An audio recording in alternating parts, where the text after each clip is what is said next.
The Life of Nelson Mandela. Part 1. What if one person could stand against injustice and change the future of a whole country? What if a man could spend many years in prison and still come out with hope, not anger? This is the story of Nelson Mandela. He was born in 1918 in a small village in South Africa called Mveso. His family was part of a local royal clan, but his early life was simple. He grew up in nature, playing with other children and learning the traditions of his people. As a child, he did not know that his life would one day affect millions of people. When he was young, he went to school and received the name Nelson from a teacher. At that time, it was common for African children to be given English names in school. Mandela was a good student. He was curious, thoughtful, and interested in learning about the world. However, life in South Africa was not fair. There was a system called apartheid. This system separated people based on their race. Black people did not have the same rights as white people. They could not vote, they had limited education, and they were often treated unfairly. As Mandela grew older, he began to understand how unfair this system was. He moved to the city to study law. There he met other young people who also wanted change. He started to think more deeply about justice, equality, and freedom. Mandela believed that all people should be treated equally, no matter their race. He became involved in political activities and joined a group that wanted to end apartheid. At first, their actions were peaceful. They organized meetings, protests, and campaigns. Mandela was not only intelligent, but also brave. He was not afraid to speak about injustice, even when it was dangerous. As time passed, the government became more strict. They tried to stop people who were speaking out. Mandela and others continued their work, but the situation became more difficult. He helped create plans to resist unfair laws. At this time, he began to be watched by the government. Even though the risk was high, he did not stop. He believed that freedom was worth fighting for. Soon, Mandela became one of the most important voices against apartheid. Many people began to follow him and support his ideas. But this also made him a target. The government wanted to silence him. And this was only the beginning of a long and difficult journey. Part 2. As Nelson Mandela became more active in the struggle against apartheid, the government started to see him as a serious threat. At first, Mandela believed in peaceful protest.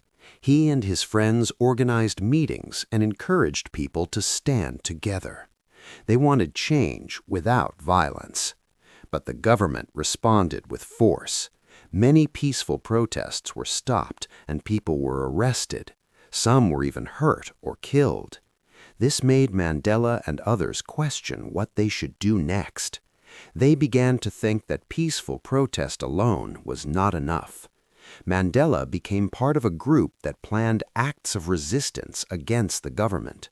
Their goal was not to harm people, but to fight against unfair systems. Even so, this made the situation more dangerous. Mandela knew that he was being watched. For a period of time, he had to live in secret. He moved from place to place and avoided the police. Because of this, people started to call him the Black Pimpernel because he was always escaping and staying hidden.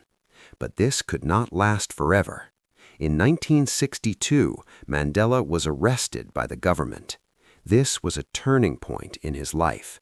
He was put on trial, and the government accused him of serious crimes. During the trial, Mandela spoke with courage. He explained why he fought against apartheid and why he believed in equality. He said that he wanted a country where all people could live together in peace with the same rights. His words were powerful and honest.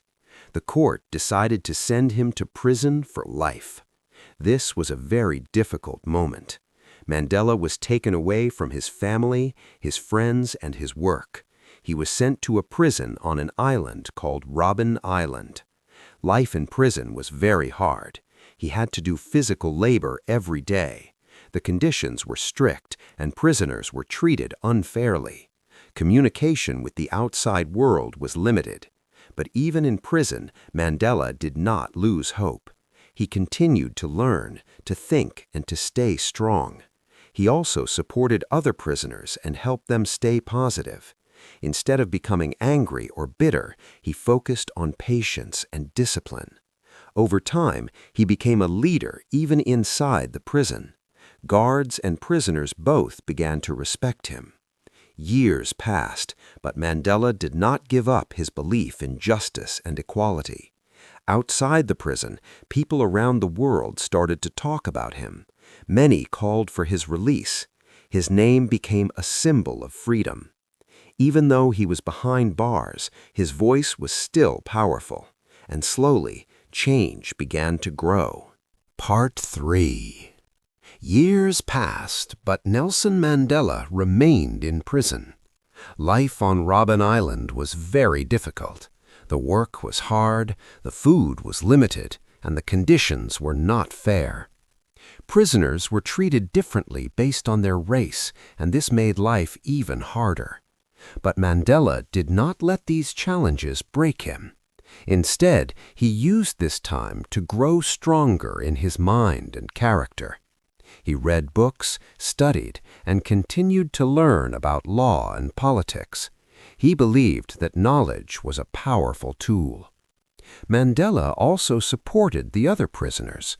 He listened to them, encouraged them, and helped them stay strong. Many people began to see him as a leader, even inside the prison walls. He always showed respect, even to the prison guards.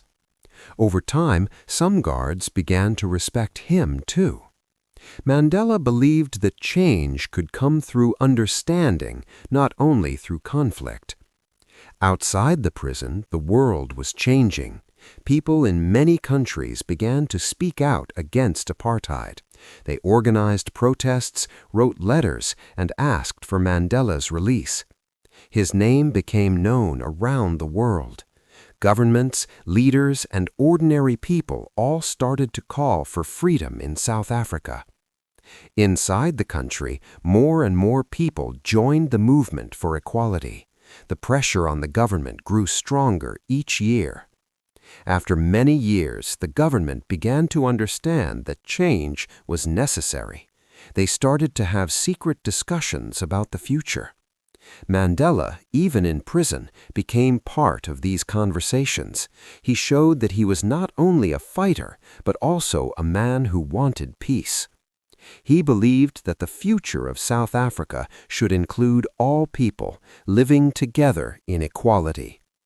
After 27 long years in prison, something incredible happened. In 1990, Mandela was finally released. People around the world watched as he walked out of prison, not with anger, but with calm and dignity. He could have been angry after so many years, but instead he chose forgiveness. This moment became one of the most powerful symbols of hope in modern history. Mandela was now free, but his mission was not over.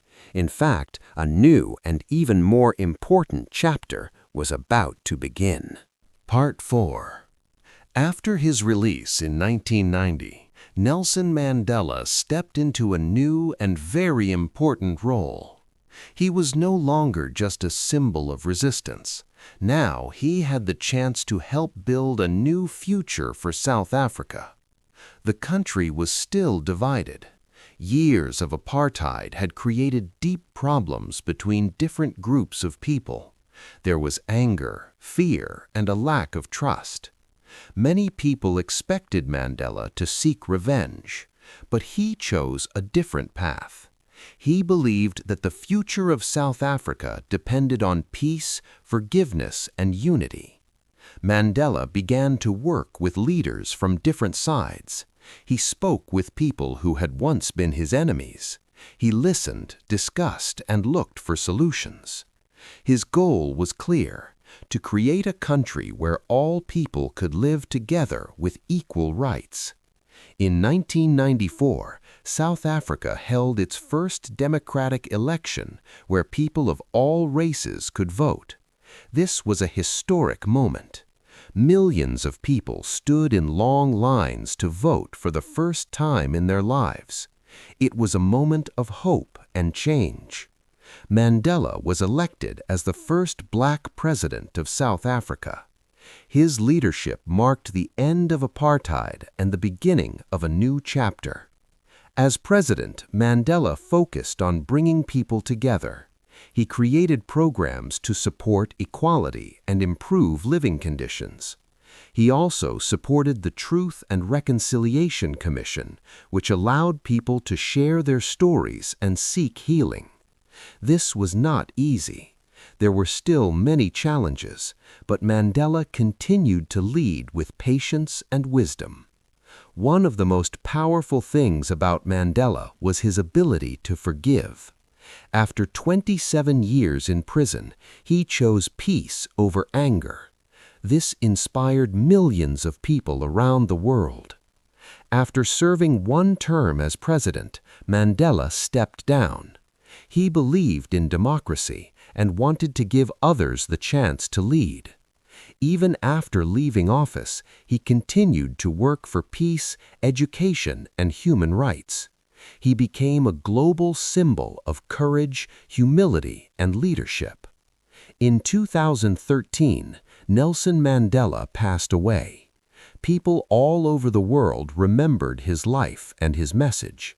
His story teaches us that real strength comes from patience, courage, and the ability to forgive. He showed that even in the face of great injustice, it is possible to create change, and that one person with strong values and determination can help shape the future of a nation. Final thought. The life of Nelson Mandela is a reminder that freedom is not only about rights, but also about responsibility. It teaches us that understanding and forgiveness can be more powerful than anger, and that true leaders do not divide people, they bring them together. If this story inspired you, remember that change does not always come quickly, but it always begins with courage. Nelson Mandela showed us that even in the darkest times, hope can survive, and even after great pain, forgiveness is possible. His life reminds us that true strength is not about power, but about patience, understanding, and the courage to do what is right. If you want to improve your English while listening to powerful and meaningful stories like this, you are in the right place. Subscribe to the channel and continue this journey with us. There are many more stories waiting for you, stories that will inspire you, teach you, and help you see the world in a new way. Thank you for listening, and see you in the next story.